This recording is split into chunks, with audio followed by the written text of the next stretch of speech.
Apa kabar anak-anak hebat? Hari ini kita akan belajar tentang ide pokok, yaitu pengertian ide pokok, menentukan kalimat utama pada awal, akhir, serta awal dan akhir paragraf beserta ide pokoknya.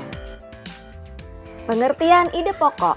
Ide pokok merupakan inti atau dasar permasalahan dari suatu teks. Ide pokok berisi gagasan dasar penulis atau pembuat teks. Oleh sebab itu, ide pokok dalam teks sering juga disebut pokok pikiran atau gagasan utama. Cara menentukan ide pokok. Pertama, bacalah kalimat demi kalimat di dalam paragraf dengan cermat dan pahami pula apa yang sedang dibahas. Lalu, temukan kalimat utama pada paragraf. Setelah menemukan kalimat utama, carilah inti kalimat tersebut. Cara menentukan gagasan pokok pada awal paragraf. Pertama, marilah kita baca paragraf berikut ini dengan seksama. Gurita. Gurita merupakan salah satu jenis hewan tidak bertulang belakang yang dikenal sebagai hewan yang cerdik dan pintar. Hal itu karena seekor gurita memiliki daya ingat yang cukup kuat. Gurita dapat memecahkan masalah yang dialaminya lebih cepat dengan cara mengingat pengalamannya ketika memecahkan masalah yang sama. Selain itu, gurita juga dikenal sebagai perenang yang cukup cepat. Gurita menggunakan gerakan pendorong jet untuk bergerak cepat dan berenang jarak jauh. Nah, pada paragraf tersebut, kalimat utama terletak pada awal paragraf. Karena paragraf ini disusun dengan mengemukakan pokok-pokok persoalan yang bersifat umum ke hal-hal yang bersifat khusus. Kalimat utamanya yaitu, gurita merupakan salah satu jenis hewan tidak bertulang belakang yang dikenal sebagai hewan yang cerdik dan pintar.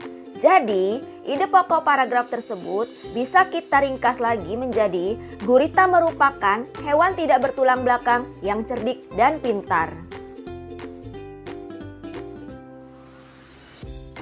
Berikutnya contoh menentukan gagasan pokok pada akhir paragraf.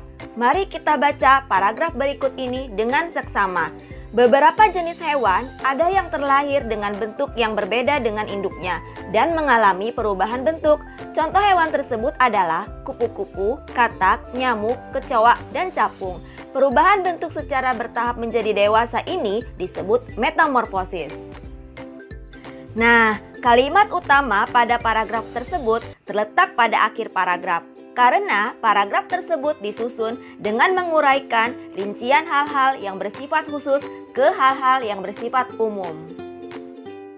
Kalimat utamanya yaitu perubahan bentuk secara bertahap menjadi dewasa itu disebut metamorfosis. Jadi, inti dari kalimat utama tersebut adalah tentang metamorfosis. Selanjutnya, contoh gagasan pokok yang terletak pada awal dan akhir paragraf.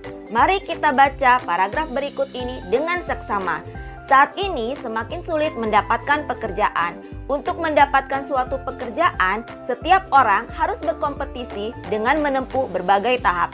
Misalnya, tahap psikotes dan wawancara. Namun, sebenarnya setiap orang bisa mencari alternatif usaha karena mendapatkan pekerjaan itu sulit. Nah, kalimat utama pada paragraf tersebut terletak di awal dan akhir paragraf karena paragraf tersebut memaparkan kesimpulan di awal paragraf dan ditegaskan kembali di akhir paragraf. Jadi, ide pokok paragraf tersebut adalah sulit mendapatkan pekerjaan.